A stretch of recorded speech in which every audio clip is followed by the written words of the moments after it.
Hey, this is Luke Simons with Salt Strong. Today we're going to be doing a review and show some demonstrations on this Rapala X-Rap SubWalk. This is a suspending plug. I've been testing it out for the past couple months and I've been actually pretty impressed with it. And I'll share with you both the pros and the cons that I've experienced while using this. We're not affiliated with this company in any way, so I'll share some of the good and the bad. And we also have a pool over here and we'll show you some underwater footage so you can see exactly what it looks like while also seeing the rod tip moving, where you can kind of replicate the action that I've found to work great. And so far this has been surprisingly good. In my opinion, it's one of the least attractive from the store, but the fish have been responding to it great. I've had some nice tarpon action with it, snook, reds, trout as well, and been a good all-round lure thus far.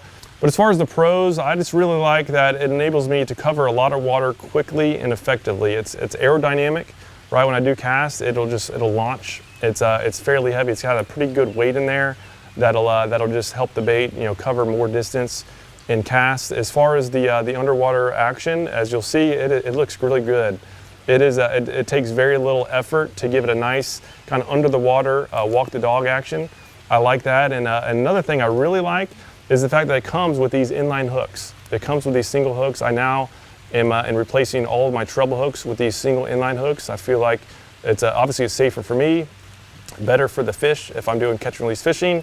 And also I found that the hookup ratio isn't really any different. It's not noticeable, but when I do get a hookup, I lose less fish with these single hooks. I believe it gets better penetration into the fish because all the power is going into one hook point versus 2 or 3 when you're using trebles. So the cons on this lure is that the paint job does wear off. I've only used this lure one day, I believe, and you can see it's already getting dinged up pretty well. But there was a lot of action, so I can't fault it for that.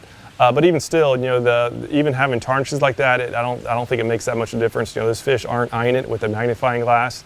They're more interested in just like the actual motion in the water from a distance versus looking up there for little scrapes. The other con is that they are fairly expensive. I typically use soft plastics, so on a per bait basis, this is way more expensive. But this does last a while. As long as you take care of it, the hooks will rust out, so you have to make sure to just to take care of the hooks, have replacements ready when needed. But as long as you do take care of it on a cost per fish caught basis, it actually can be pretty effective. So before we actually get in the pool and show you the underwater footage, I just wanted to show from the surface, this is a great thing about this bait is that you can walk the dog, just from looking, it looks like a topwater lure, but underwater. Really, really effective in getting strikes. All right, so now for some underwater footage, and I'll show you the walk the dog motion, and it's all about just the rod tip. Small little twitches with the rod tip. Smaller the better. You need a fast action rod for this. Makes it super easy. And it's just like walking a topwater lure, and it literally does the same motion under the water. Very, very good. And so how to maximize the turns, and I twitch and pull back, twitch and pull back.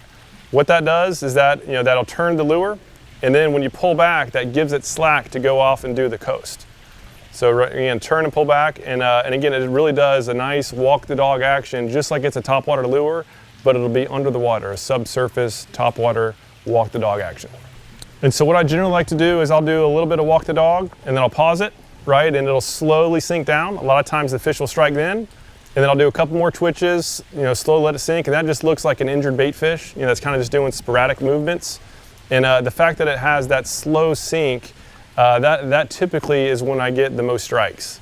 So cast out, a little bit of walk the dog, but then really focus on fluttering it around to make it look like an injured bait fish. And that'll just often trigger the predator instinct to go off and capture an easy meal, to go after the weak and injured prey.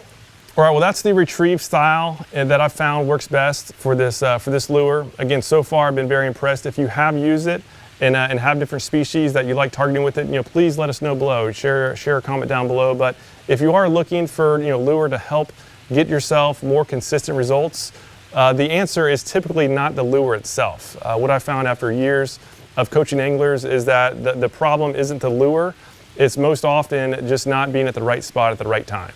It's all about maximizing your time in the feeding zones and minimizing your time in the dead zones, because 90% of the fish are in about 10% of the water. So if you can just find that 10% of the water where the most feeding fish are, the lure you're using doesn't matter nearly as much. And if you need help doing that, we have our fishing club where that's exactly what we focus on. We share the latest and greatest trends every single week so that you have a leg up on everybody else, where you know where the fish are going to be. We get on like the lowest level of Google Maps and show you our actual spots, like show you where we're catching fish and what lures we're using, so that when you can get out, you'll know exactly what to look for and just look for similar areas in your region and use those same type of lures, and the results have been awesome for the members. So to learn more about that, check out the link below.